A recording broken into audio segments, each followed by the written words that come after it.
I'd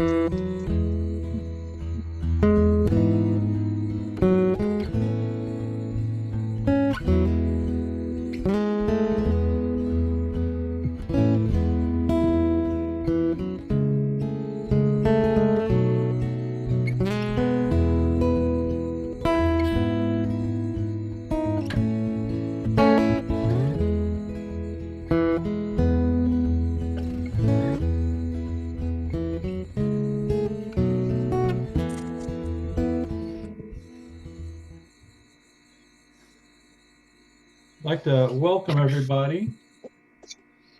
Our first leader lost his internet connection, so I will try to fill in his shoes. But just to summarize, on our last webinar, we allowed everyone to sample 3 different areas of interest from topics that we had kind of come up with. And I realized some people did the same one more than once. So you already had kind of your passions dialed in a little bit. And then at the end, you kind of returned to the one that was most compelling for you. So, and hopefully you found or realized that there's other people within the membership that are also share your interests and your passions. So today we have a chance to meet up with those people once again. And so today we're going to focus on connecting people up that have common interests and maybe providing or helping you get started on first steps into forming groups that have shared interest so that together you can find ways to study, to inform your congregations or find others that share your interest and take some action steps. So keeping in mind, won't mention the football game again, but not everybody that was here on the 7th is with us today. And there may be others who joined us today. In fact, we had a confession that they missed the last webinar because there was another game that they watched. So, but today we'll ask you to pick one topic that you're the most passionate about, and to join that and explore trying to come up with ways to sustain that group going forward. And then, we might, if we have time, after we meet in our groups, we may come back and just do a 1-minute summary so you can kind of get a feel a little bit about what some of the other groups are doing.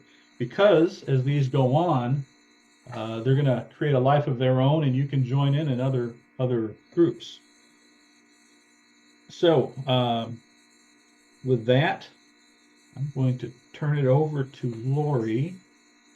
Let me get back to sharing my screen again. Well, as Paul starts sharing his screen, what I would like to just take a couple of moments as we begin, knowing there's angst about what group do I join and where do I want to put my energies. Those are really important discernment questions. And remind you that last time and in previous webinars, we have worked with this Venn diagram, and I'm going to put a link when I'm done into chat where you can find out more about it if you're still interested to learn more. And we actually took time, but we actually took time last time we met to actually jot down some of these places where we're looking at what am I good at? What are my skills and interests? And we thought about our skills, our resources, our networks, and then we thought about what is the work that needs doing, particularly in terms of climate change. And then we asked what brings you joy, and realized that a place for action is right in the intersection of those 3 questions. Now, here's what happened for me. I had never done that where I'd actually written it out. I'd done it in my head. And I realized that the Venn diagram is really about helping you identify your passion and a place for leadership. It's about systemic level changes. And yet, at the same time, some of you, like me, also have personal changes you're struggling to make. This Venn diagram helps you to understand where your interests and passion are for the long haul, but you may have an immediate need, like I need to figure out how to buy a car and I really don't like buying cars, but what's the best EV or what's the best solar panel? And the Venn diagram is designed to help you to understand where you are enlivened and energized. But I recognized in myself that there's this place where I get mired in not doing anything because it's not my passion. It's not my interest. It's something I really resist, and I need help.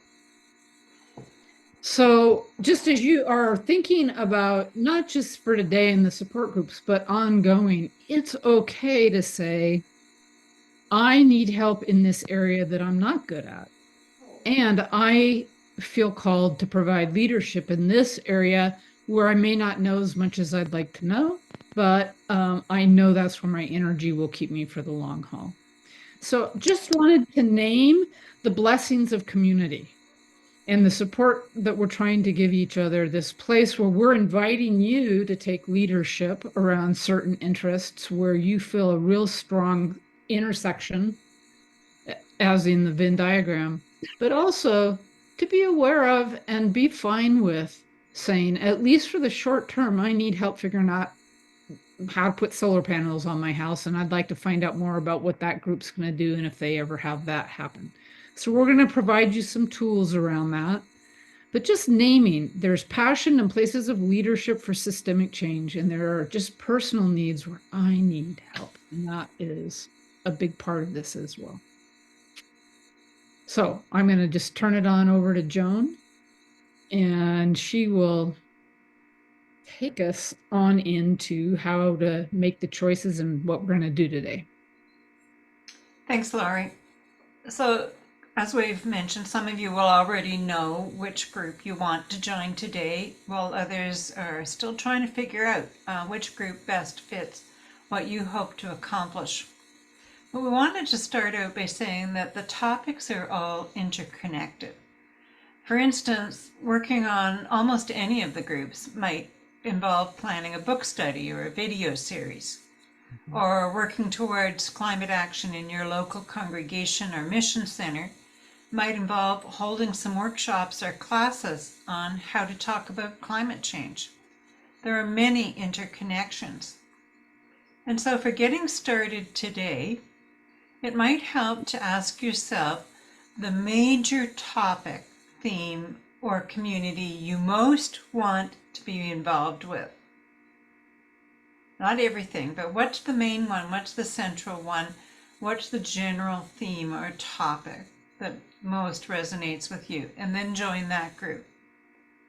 And some of you might want to be, and also have the time to be, part of multiple groups. And that's fine. But for our purposes today, you must pick the first or the main one that you want to connect with during this webinar. We're going to publish, as Laurie mentioned. Okay, who's somebody needs to be muted here? Okay, good.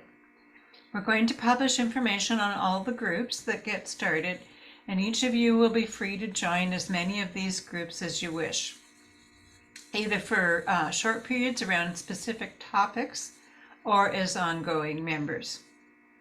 So you may remember that last time we did a poll, and I'm going to see if I can find it or if I've got too many things open, and it looks like I've got too many things open and it's not going to show it to me. So we're going to skip that. We took a poll of people's top 3 choices, and then we published the results, and every group had somewhere between 30% and 60% interest. So now that you've had a few weeks to think about it, we want to start by taking another poll. We're adding one more group, the Engaging Youth and Young Adults group that spontaneously formed in the main room last time, and that Mike Barnett has volunteered to lead. So now we're going to take a poll and ask you which group you intend to spend your time with today. We're not asking for a lifetime commitment here, just which group is your number one choice for today. And that this information will help our group facilitators to be a little more prepared for the breakout rooms we'll be starting a little later. So if all goes well with the technology, we'll open the poll now. And you'll be able to vote for one and only one. And let's try that one. And when you're finished, you can hit submit, and when everybody's finished choosing their group, we can display the results for you. Could you possibly read them? I have low vision, and so it's very difficult Okay. for me to read those. Sure. The first, and I apologize, I cannot adjust the size of any of this. I understand. The first one is eco-anxiety. The second one is personal lifestyle choices. The third one is, we've renamed it. Last time it was called Changes in Community of Christ, but it's been renamed to Congregations and Campgrounds. The fourth one is Climate Advocacy and Voice. The fifth one is Biodiversity and Habitat. The sixth one is How to Talk About Climate Change or Book or Video Club. And the seventh one, the last one, is Engaging Youth and Young Adults. Thank you very much. You're welcome.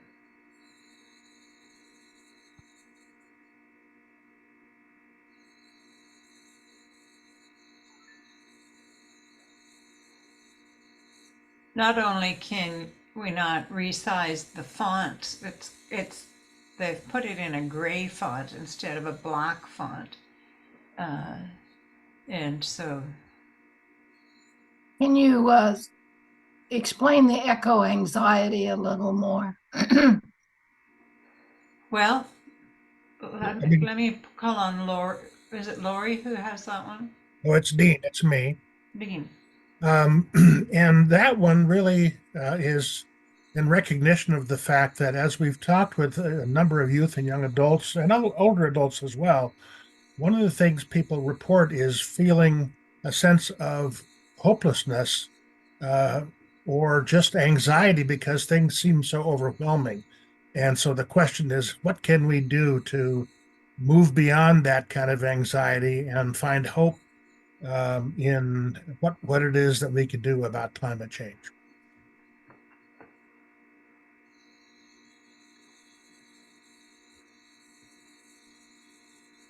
So we've got almost everyone voted so far, but there's still a few.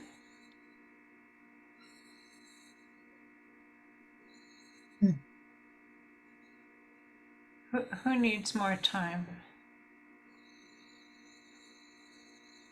Just reminding you that the co-hosts don't get to hit the Right. polls. We have to subtract, yeah. Right. Well, we've got almost everybody, so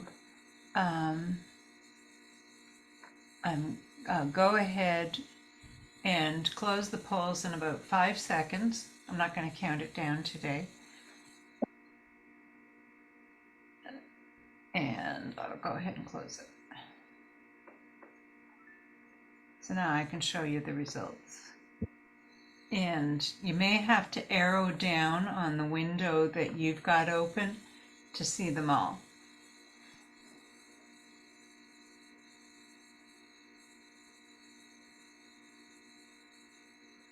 So we've got some people wanting to do every group. And the biggest ones are personal lifestyle choices, congregations and campgrounds, and climate advocacy and voice. So thank you, and I'm hoping, well, maybe I can even take a screenshot. Okay. No, I took one too. So thank you for that vote. That helps the facilitators to be a little prepared and shows us, you know, where your interest levels are, and I'll turn it over to Dean, who's going to talk to us about group dynamics.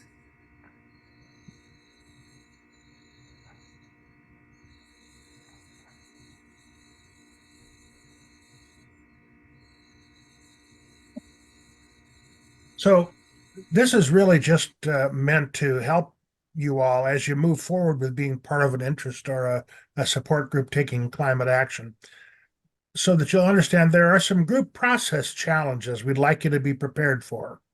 We'd like to inoculate you, so to speak, from failing to hold together as a group as you get going, by sharing a little information about group process. Now, psychologist Bruce Tuckman in 1965 created a simple framework for groups that go through various stages to become successful. And the stages are these: forming, storming, norming, and I'm sorry, it says conforming. It should be performing.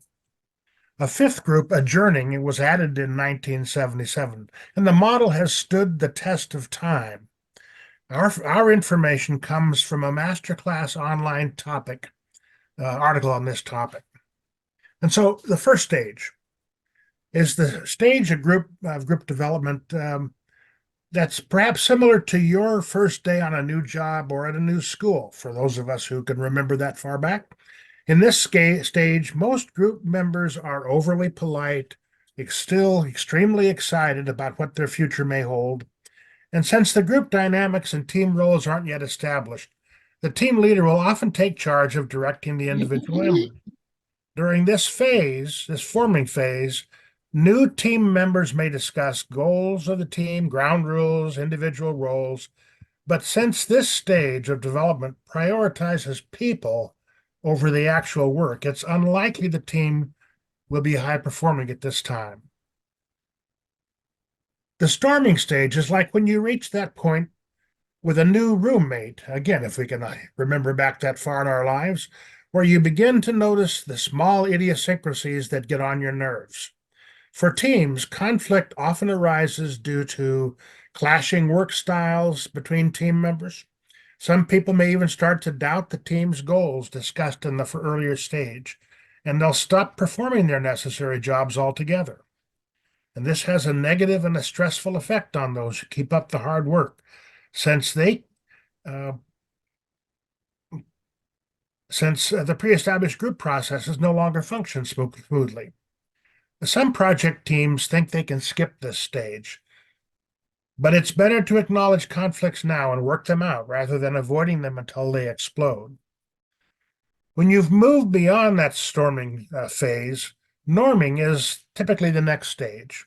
And this is when the team moves past their previous quarrels and begins to recognize and value their team's strengths. During this stage, team members increasingly respect those who are in leadership roles. And now that everyone's begun to bond and familiarize themselves with the team processes, teammates feel comfortable giving each other constructive feedback as they work toward accomplishing new tasks. And since these new tasks often come with a high degree of difficulty, it's not uncommon for groups to regress back into that storming phase. Even if a group slides back into old behavior, though, members' new decision-making skills should make conflicts easier to resolve than they were during the initial storming phase. And then the performing. And remember, it's not conforming, it's performing. My mistake on the slide. The performing stage is the happiest of all the stages of development. In this stage, your team performance is at an all-time high. And this performance level means all team members are self-reliant and confident enough in their own problem-solving skills that they can function without oversight from the leaders. Everyone's working like a well-oiled machine, free of conflict and moving in sync toward the same goal. Now, the fifth stage is one that was added later in the development of this model. That's called the adjourning phase. And this final stage is the most melancholy of all the stages of team formation. The adjourning phase assumes that project teams only exist for a set period of time. And once the team's mission is accomplished, the team itself dissolves. And you can equate this stage to a breakup, since team members often find it difficult to separate from people with whom they've formed close bonds, and we certainly all hope that will happen. In fact, this phase is also sometimes known as the mourning phase, mourning, because it's common for team members to experience a feeling of loss when the group's disbanded. Now, we hope this overview of group process is helpful. The person you pick as your convener today can request a copy of this material for future reference. It's important that you do pick a convener for your group today and share emails with each other and assign a person particularly to schedule a Zoom session and be a liaison back to the climate team. Because each of the interest group topics are so varied, there are many directions your group may choose to go. You may choose to work at the World Church level at your congregation or related to a campground. You may pick a time-limited goal or an ongoing advocacy or learning effort. In all this, we are only trying to empower and encourage you, giving you tools that may be helpful. But the next steps will be in your hands. So now let's get to today's work. Susan?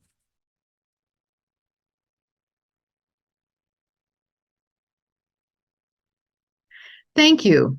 I'm just going to share with you what the process is for the rest of this webinar, just to give you an overview.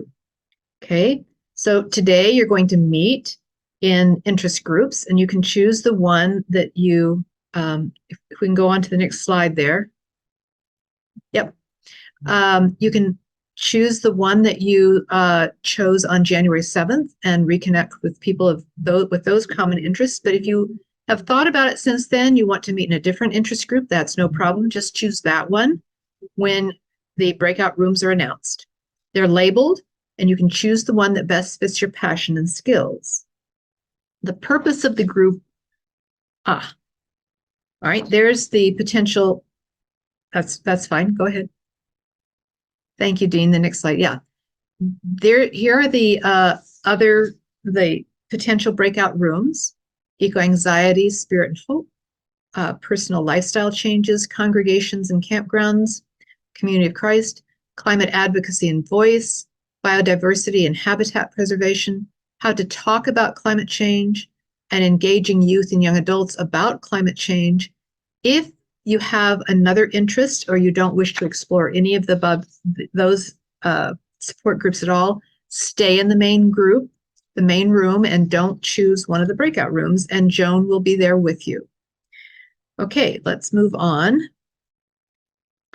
The purpose of your group today is to further explore and support with each other the interests that you have, to begin organizing so you can meet again, and a climate team member will be available to facilitate the conversation, answer questions, and provide steps and suggestions. For focus groups that are interested, the climate team can provide a template for organizing, for next steps that you can use, and your facilitator can review that with you. Rod will provide you with a way to stay in touch with each other. I see that Rod's back online. Yay, Rod, thank you for getting your internet back. And he will tell you how you can connect with other support groups that are meeting, see what their topics are and when they are going to be meeting. And if you wish to join more than one, you can do that. We'll provide a way for the support teams to provide feedback to us, to share how they're doing, what they're doing, and if they have any needs. And you need to make sure that you have a liaison identified. If it's not your facilitator, somebody else who will be the liaison between your team and Rod Downing, who will be the way you connect with other teams and with our climate justice team. Okay, you'll also have time to freely discuss among yourselves the topic of your interest and to identify the day and time you want to meet, how often you want to meet, email addresses to stay in touch, and choosing someone to send out a Zoom link for another meeting. Now, I just want you to know this is a lot to do in 30 minutes, which is how long you will meet in your groups. But if you want to continue to discuss after our webinar is over, you can return to your breakout room for 30 minutes after the close of this webinar, and Joan will be on hand to open those breakout groups once again and for you to meet once more. The other thing I want to say is if you have only like 2 people in your breakout room, go ahead and meet, talk about whether you want to pursue that.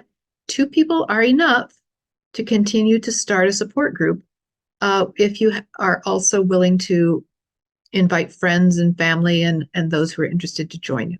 So I just wanted to mention that, you don't have to have a huge crowd to have a support group. If you aren't interested in any of them, if you didn't find your own interest group, you can remain in the main room and talk with Joan. Okay. Here's the 8 broad areas of interest. Today, choose your top choice. There's the 8 broad categories to sample. Eco-anxiety, spirit, and hope is about your own fear, apathy, and fatalism, and finding ways to share with one another the future you envision and the hope that keeps you going.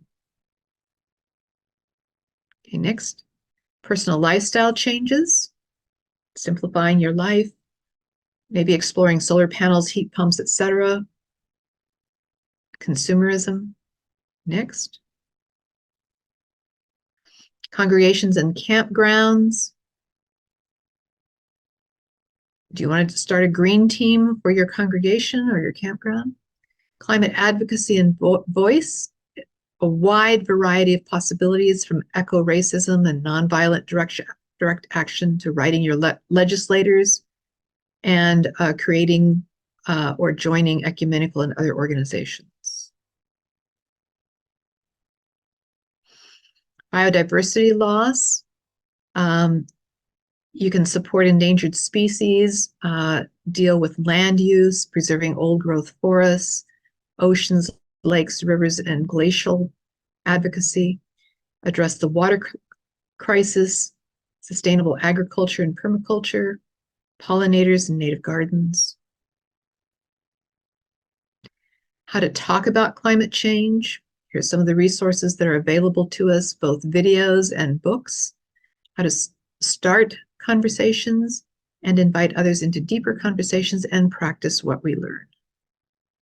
Engaging youth and young adults, approaching them, listening to their concerns and ideas, engaging in conversation, and finding action steps together. So those are the basic ones.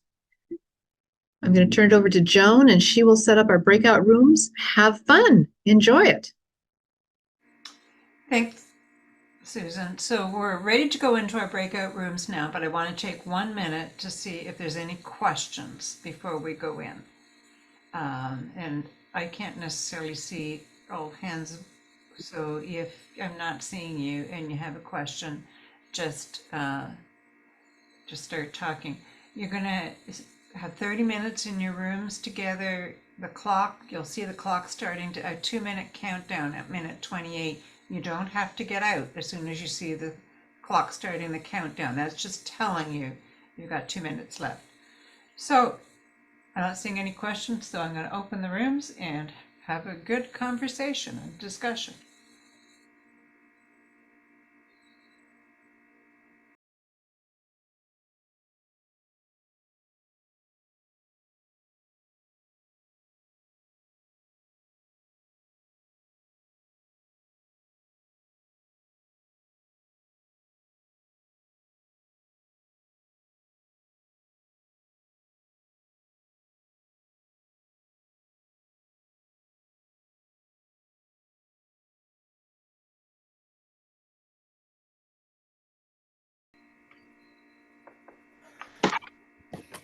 And we've got everybody back.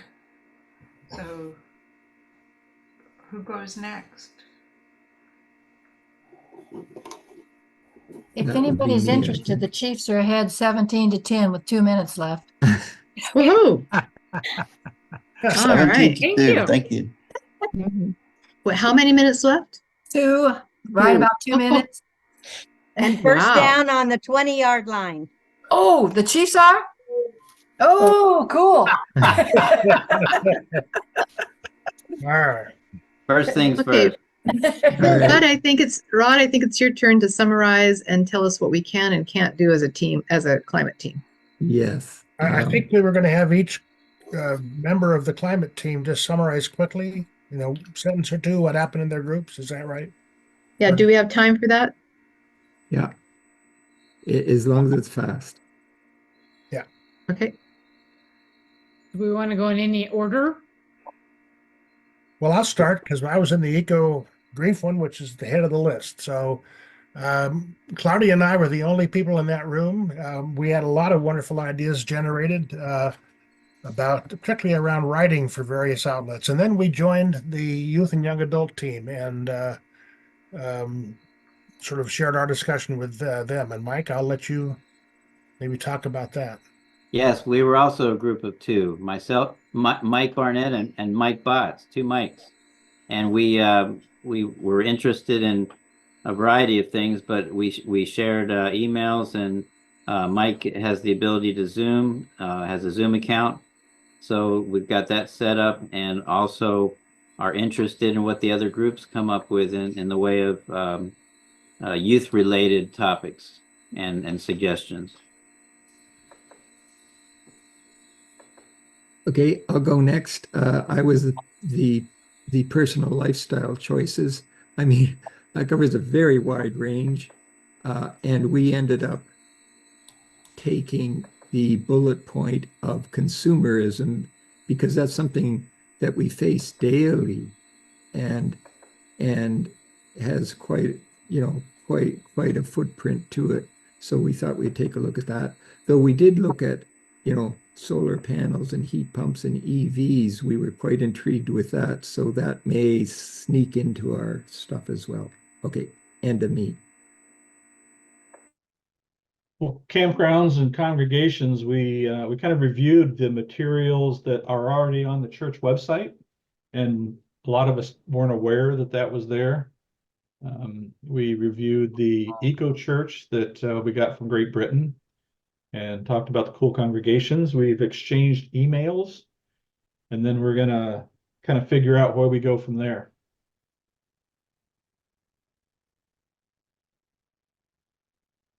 I'll just jump in. I don't know if it's the right order. So the Biodiversity, Loss, and Habitat Preservation Group, we had 4 of us who met. I know there's another couple who were on last week who said they couldn't be here this week that want to be part of that. We have a very broad mandate, so essentially we got our emails exchanged and a willingness to look at dates to meet for a longer time when we're more relaxed to see what, if anything, we might do.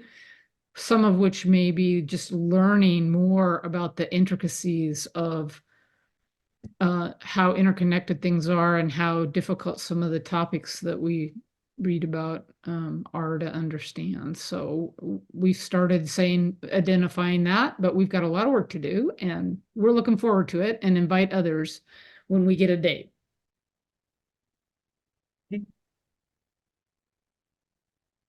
And I can go. We were in the How to Talk About Climate Change. We had 4 people present and 2 more that are interested in joining us that we know could not come this time. And we are free to invite others.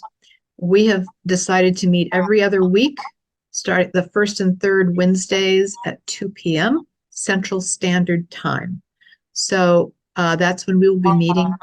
We shared a little bit about what the context was of how people are feeling about climate change in our communities, in our families, and in our congregations, and whether it was difficult or easy, and some of our concerns about beginning conversations.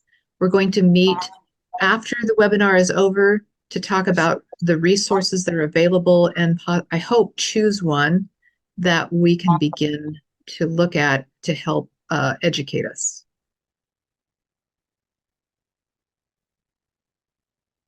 Great. Shall I go next? Yep. Yep. So we were doing advocacy and voice, and there were 9 of us, which was amazing. We got a huge variety of different topics and focuses. We've agreed that we'll meet monthly, and Mike DeMol is going to be our contact. So we've got lots to talk about. Andrew, do you have a time that you're meeting? We haven't decided, probably about the same time as we're doing now, so 2 p.m. your time. Okay.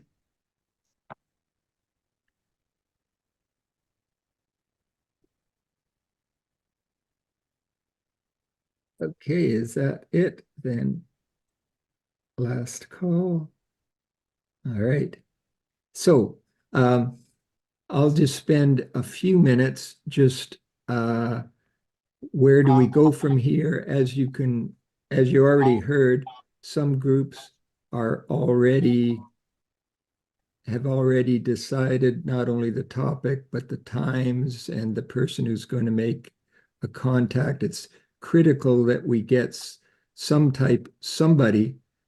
email contact back up to the team, because this, as you will see in a minute, is all going to be up on the website for people to choose from. Like you've already chosen, but as we know, there's a lot of other people. Matter of fact, we got like over 700 on our list, on our email list. And we want to give them the opportunity too.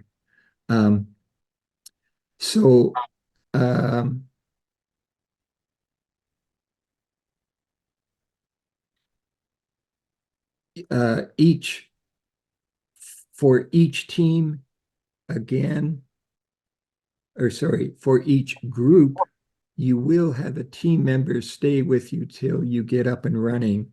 But at that point, then we will withdraw, simply because we can't afford, it's just, there's only so many hours in a day.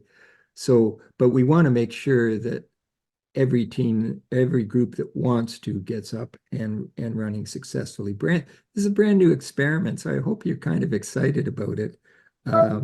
And hopefully it will also be successful because of this notion of support.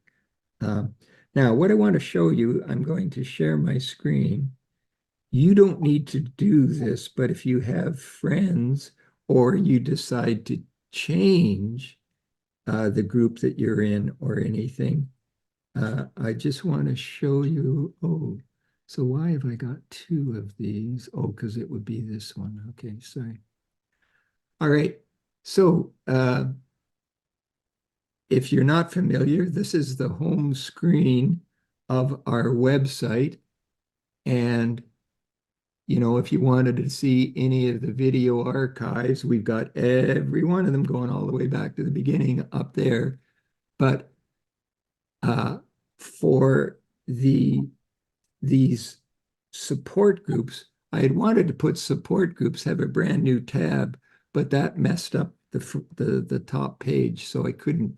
So it's going to go under resources, and I'll have something underneath as well too. So if you hit the resources tab, then the first resource is going to be to join a support group. So this is for any of your friends, or this is for you if you decide to change a group. We'd like to, keep track, because, some of these support groups are going to be very short in nature. Like one of the things our groups could have done could have been, let's take a look at EVs, what's involved. There's becoming more and more information, but then also a lot more and more disinformation about EVs. So what's true, what's not? I want to buy one, can I? Or solar, those would be a very short thing, last 4 or 5 sessions, and then that's the end, until another group decides to do that. So what you would do, you put your name and email, and then there's going to always be this drop-down list of all the current topics that you can choose from. Now that we're getting some formed, up here will be some, okay, the eco-anxiety group is meeting on this day, every 2 weeks, whatever extra information we can put, it will be going up into this area so that people have a good idea. But anyway, this will be the critical thing. So I could say, I'm going to do,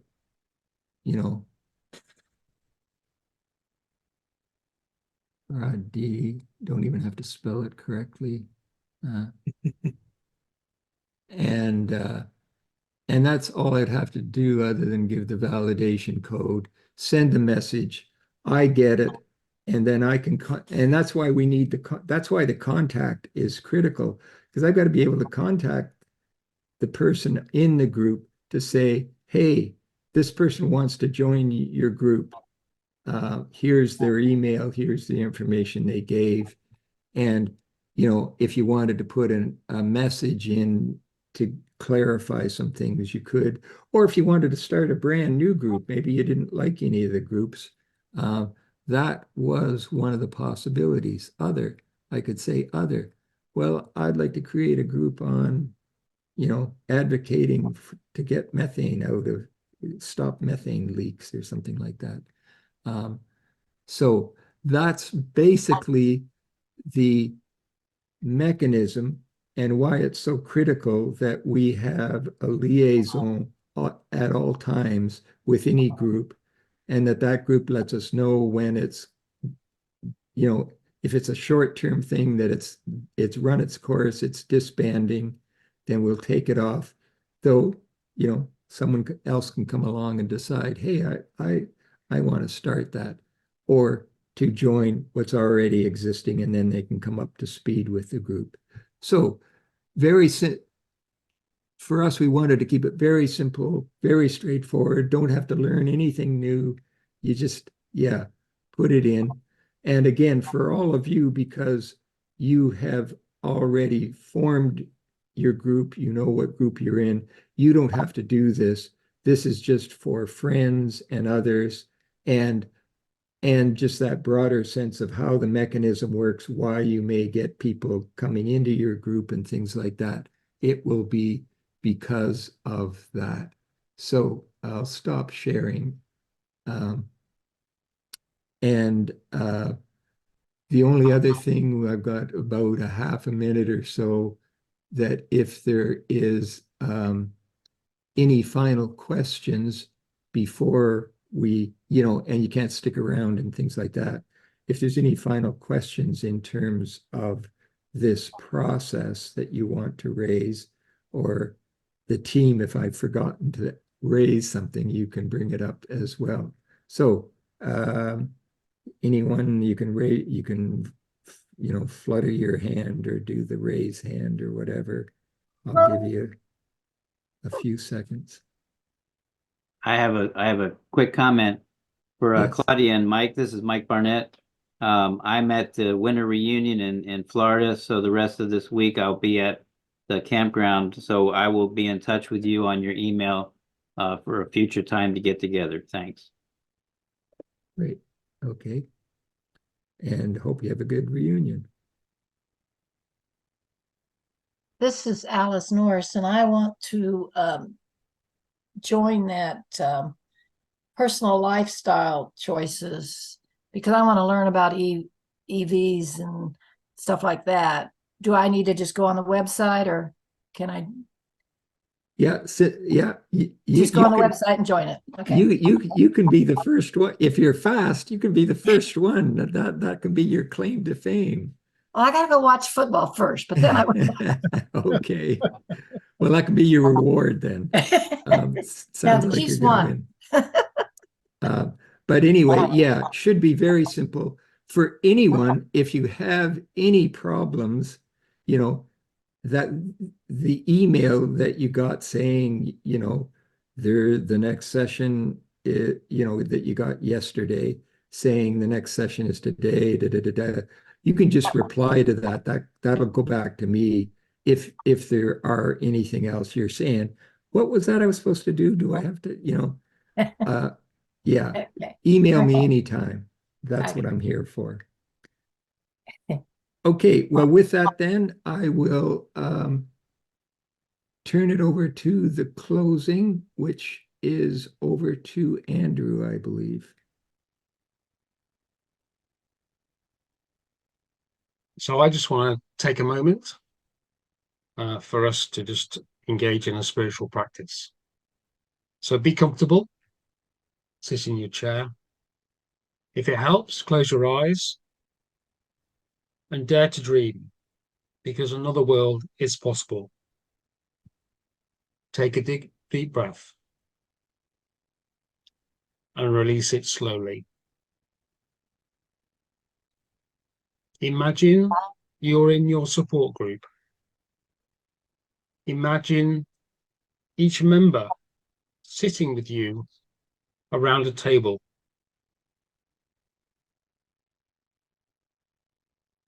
As a group, you are performing, active. And because of your group, the world is a better place. Imagine each of you smiling, interacting, and making plans. Another world is possible. A world that we can make happen. I thank God for your support group. Open your eyes. Become awake to each other. Thank you.